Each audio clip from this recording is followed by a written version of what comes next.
So hello and welcome to the video. Now a couple of days ago I released a video talking about the changes BA is making to its executive club year ends and how those changes kick out a couple of opportunities that you need to know about.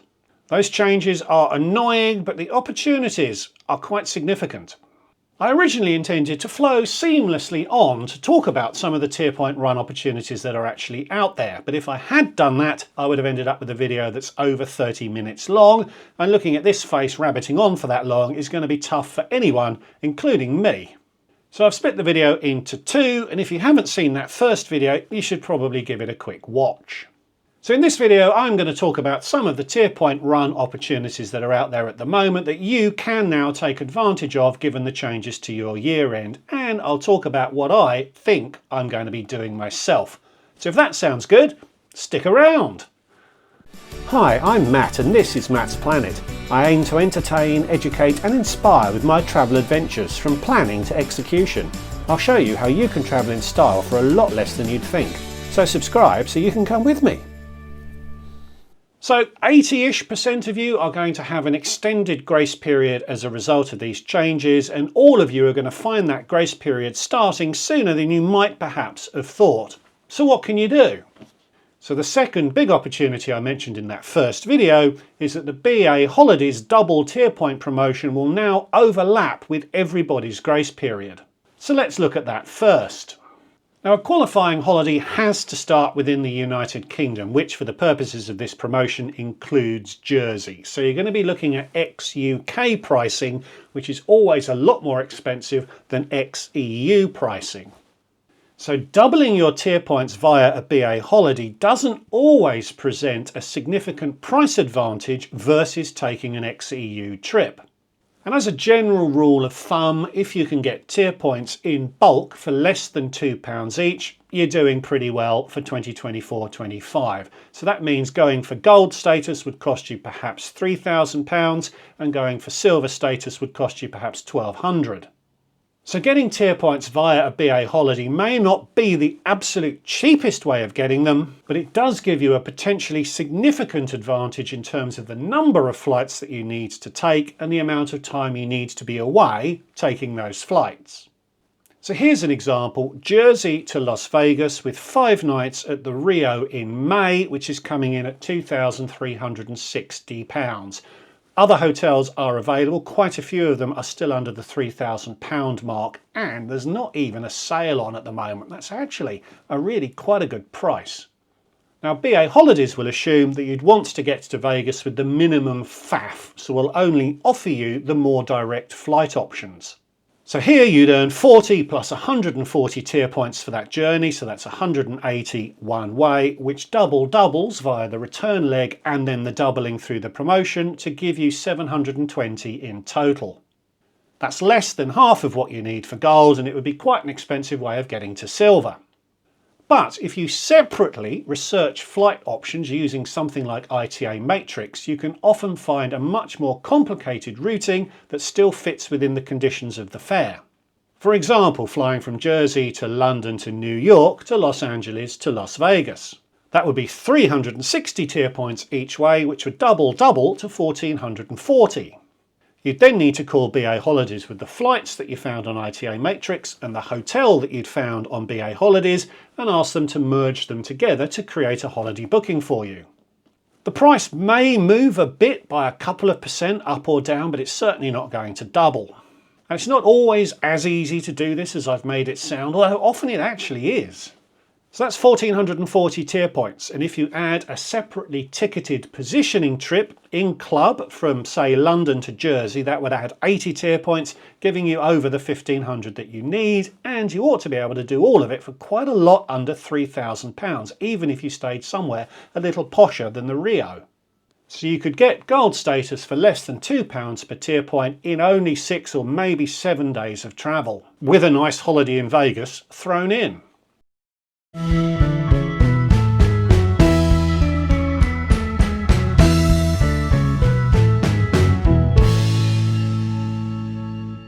So to prove some of the points I made earlier, I also looked at an ex-EU flight from Dublin to Reno on those same dates.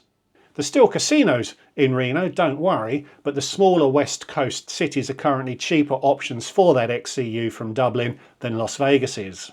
So on those dates you could fly from Dublin to London to New York to Los Angeles up to Reno, which would get you 360 tier points costing £1,370. That's 720 tier points in total at £1.90 each, which is still pretty good, but remember you've started outside the UK, so you can't turn this into a BA holiday and double those tier points. So you'd have to do that trip twice, plus a little bit more to get gold status, and remember that doesn't include any accommodation unlike the holiday option. And the eagle-eyed may have noticed that the last flight of that itinerary was in economy. I wanted to keep the same dates, and I'm sure with a little bit of tinkering you would have been able to find a date and an itinerary that got all of those flights up into business class. So the quickest way of obtaining status would be to take a BA holiday using the double tier point promotion to the west coast of the United States. If you fancy it, I'd advise you to work out what you want to do now and then keep your eyes open for a BA holiday sale, which should bring that price down a bit. There's obviously lots of other holiday destinations that you could look at, and there's lots of other ex-EU opportunities, but I hope you get the idea. So that pretty much covers the options heading west. Now, a lot of people ask me if I can explain how to do the exact same thing heading east, and I can't. Those westbound options only exist because American Airlines has a huge domestic network plus a joint venture pricing agreement across the Atlantic with British Airways, and those things combine to make these fares possible. There's no equivalent airline in Asia that you could do the same thing with heading east. You can, though, put together a very interesting trip that delivers tier points at an acceptable price by linking together separate flights. The famous one that I did as part of my last renewal was the Sri Lankan Airways flights from Abu Dhabi to Jakarta via Colombo. That's two flights that are both slightly over 2,000 miles long, so a return journey delivers you 560 tier points. That used to be available back in 2019 for 540 quid, which is less than £1 per tier point, but pricing sadly has gone up. I paid £800 for my trip last year, and it's currently widely available for 838 quid. The price sadly is inflating, whereas the tier points aren't, but at £1.50 per tier point, that's still a very good return. Not now the best tier point run available anywhere in the world, but I'll come back to that in a moment. Now, I've lost count of how many people have done this trip. Indeed, one chap emailed me just a week ago saying he was doing it 3 times back to back to get himself up to gold. And whilst Sri Lankan still seems to have some trouble with its equipment, meaning that cancellations and delays are unfortunately quite common on that trip, everyone is reported to have enjoyed the experience and found the Sri Lankan hospitality to actually be very, very good. I'll come back to how you might get to Abu Dhabi, but if you make it to Jakarta, it's time to see if you can daisy chain other flights onward to rack up more tier points. You could, of course, just go back and forth on Sri Lankan, but it does get a little bit repetitive, so I'm going to assume you're looking to make things a little more varied. So plonk Jakarta into Google Flights and see what pops up.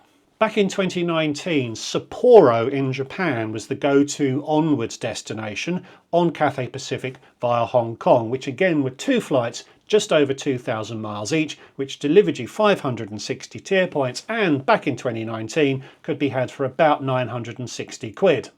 Sadly, pricing has not returned to anywhere near that level since the you-know-what, and 1,800 quid is a very unattractive price.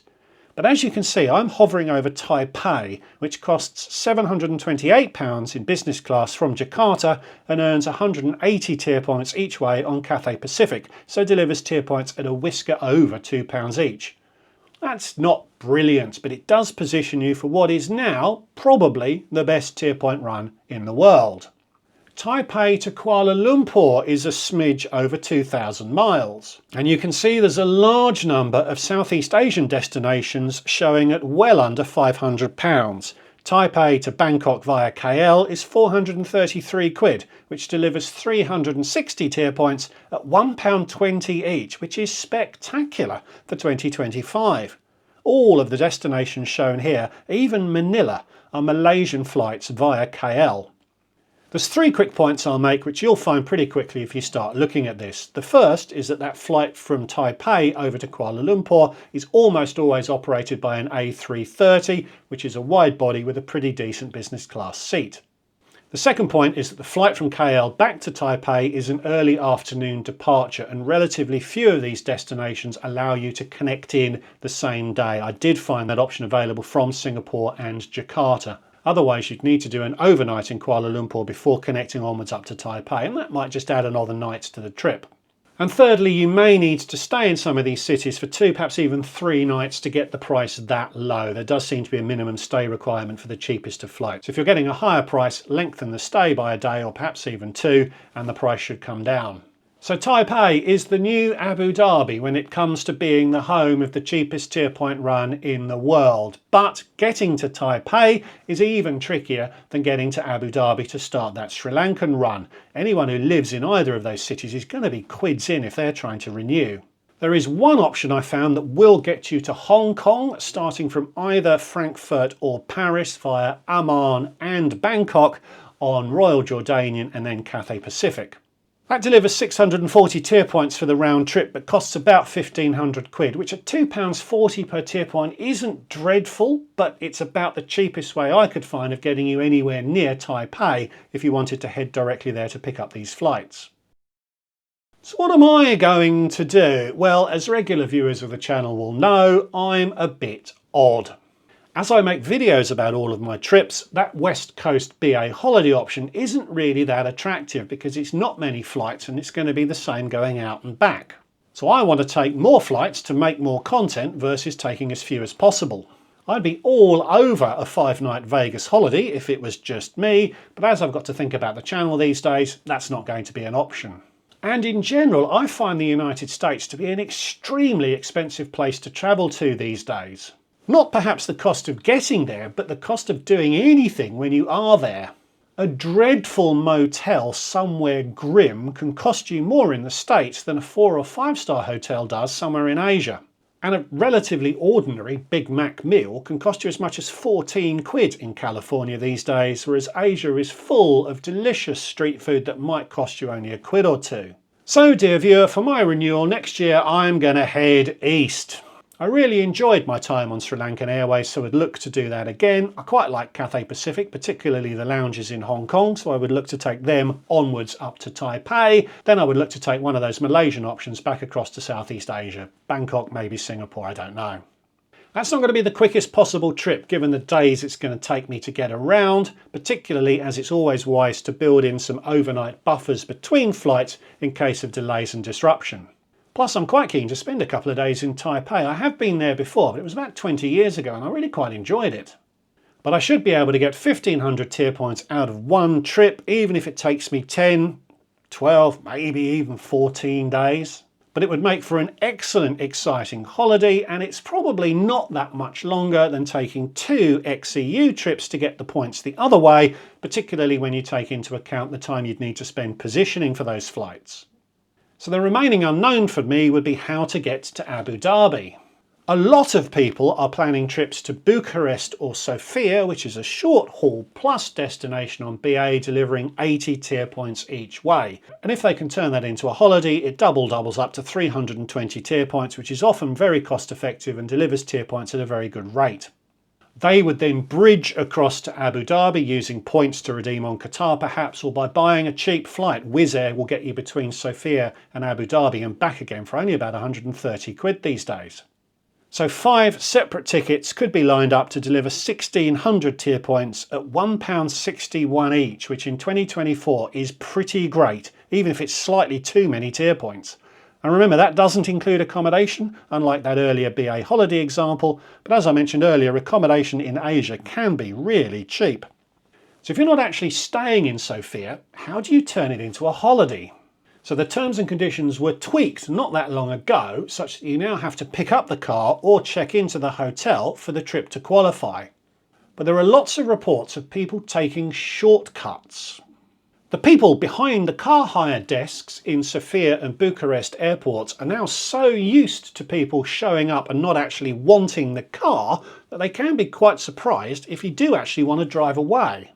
One person I know arrived, checked out the car, asked politely if he could park it in the car hire company's lot for 5 days and said, well, you know what, can I leave you the keys? Do you mind just checking it back in again at the end of those 5 days?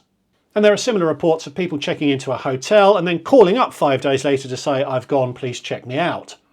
But I will add that booking a car is usually a cheaper option than booking a hotel. And I've not heard any example of people not getting their tier points doubled if they've attempted a swerve like that. Technically, I suppose they are complying with the terms and conditions of the promotion, although clearly it's not in its spirit. So I could do that, and I could get status by taking this exact trip. But as I make videos about my travels, I am very uncomfortable doing that. I don't have a direct relationship with BA, but I don't want to do anything that might antagonise them unnecessarily. So, to make it clear, I am not recommending that anybody does this sort of holiday swerve. All I'm doing is reporting what I've heard other people are doing. And although I might be being wildly overcautious, I have decided it's not something I'm going to do myself. So discounting that, another option for me would be to take BA in premium economy directly to Abu Dhabi, which is actually a bit easier and will cut a day or two out of the total trip versus connecting through Sofia. You need to add a swing through somewhere like Inverness to get the tier points up and over the 1500 you need for gold, but it's still a cost per tier point of under £2, which is an acceptable total. Plus you could perhaps upgrade the overnight premium economy leg to club using Avios. So I'm going to keep an eye on the options, and as I said earlier, I'm not actually looking to book anything soon. I'm not going to be taking a trip that requires 6 months advance purchase, which gives me a little bit more time to consider the options. But I hope this has given you some clues as to where some real value could be had if you're chasing status yourself. And in partnership with that first video, I hope you now understand how your window for getting status has widened. It now overlaps with the double tier point promotion, and it might start a little bit sooner than you're expecting. So like, subscribe, comment, Patreon, blah, blah, blah, blah, blah, blah, blah. Thanks again for watching, and I'll see you all in the next one. Goodbye.